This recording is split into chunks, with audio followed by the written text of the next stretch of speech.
Matay Hall Files Episode 3 ang sumusunod, DeMarco. Simula nang mangyari ang kay Kyle at Jessa, naging tahimik si Marco. Pero siya ang pinakamatapang sa apat.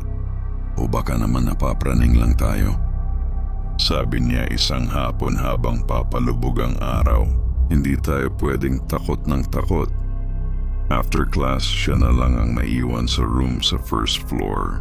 May tatapusin pa raw siyang project. Bandang 6 p.m. halos wala ng tao sa building. Tahimik. Masyadong tahimik. Habang nagtatype siya sa laptop, may narinig siyang mahinang tunog sa labas ng classroom.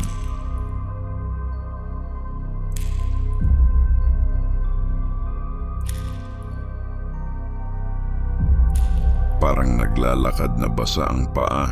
Napatingin siya sa pinto. Walang tao. Tumayo siya at sumilip sa hallway. Wala. Pero may bakas ng tubig sa sahig. Papalapit yun sa classroom nila. Hindi nakakatawa to, bulong niya. Biglang nag-flicker ang ilaw. Paglingon niya sa bintana, nakita niya ang refleksyon niya. Pero may mali. Sa likod niya sa refleksyon, may nakatayong babae. Basa ang buhok. Nakayuko. Mabagal siyang lumingon sa likod niya. Wala. Pagharap niya ulit sa bintana, mas malapit na ang babae sa refleksyon. Halos nakadikit na sa kanya. Biglang nagpatay-sindi ang ilaw. Pagbalik ng ilaw, nasa loob na ng classroom ang mga basang bakas ng paa. Paikot. Paikot sa upuan niya. Parang bumubuo ng bilog. Biglang bumukas ang pinto.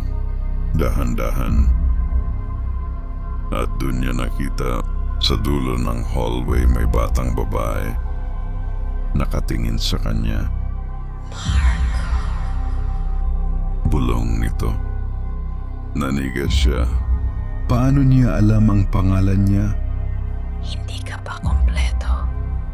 Sabi ng bata. Unti-unti itong naglakad papalapit. Hindi gumagalaw ang paa niya pero lumalapit. Parang dumudulas sa sahig. Nang halos 1 metro na lang ang layo. Biglang nag-ring ang phone ni Marco. Naputol ang eksena.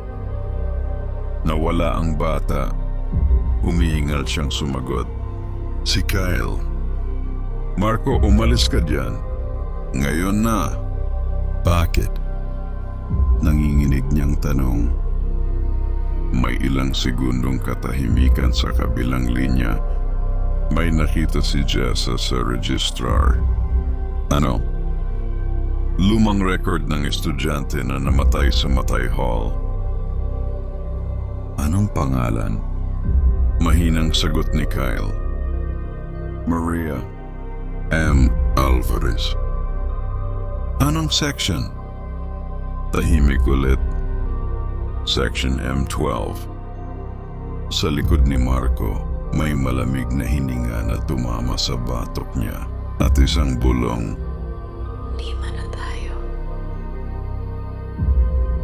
Please like, follow, and subscribe to our page.